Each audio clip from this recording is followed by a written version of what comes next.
So my dad, Randy Nance, he joined the military right after September 11th. So I was going to school in Dallas because that's where all of our family was.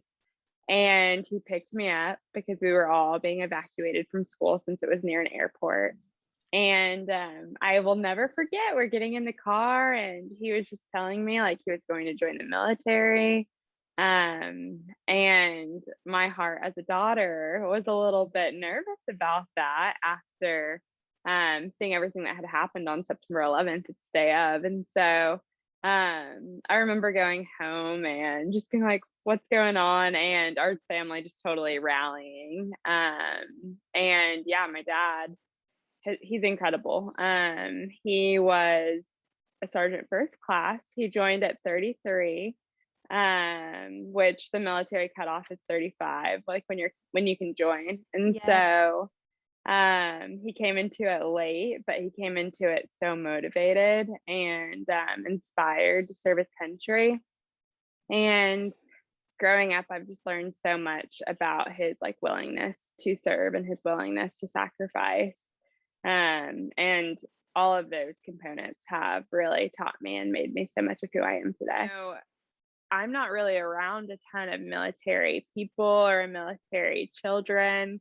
So I honestly don't really like reflect or recall back to this time terribly often. So like even thinking about it now, it's like it is wild and it's a gift to be thinking about it now because it's just a gift to remember, but it really was wild because yeah, I mean, nowhere like would you ever see like people who do have traumatic injuries or incredible burns, and then the magnitude that we Yeah. saw, how many people had incredible burns or how many people had traumatic injuries. It was wild. And on the flip side of that, wild's not the right word. I'm not sure what the right word is, but on the flip side of it too, the Intrepid Center, like I don't know if you Yes. remember that, We were there all the but time. yeah, and just getting to see again, like I don't know, people like stand or people walk or people, I think they had like this awesome like water tool. And I, yeah, my brain, I don't know if I'm remembering it all correctly either. But yeah, just like to see like, I don't know, I feel like BAMC is so unique. Yeah. And I feel like also the experience to be in a place like BAMC is so unique. I feel like it's an experience that very few people, a lot of people have, but like when we look at the magnitude of the US, like it's not a life experience that many people will have. And so I think that it really was wild.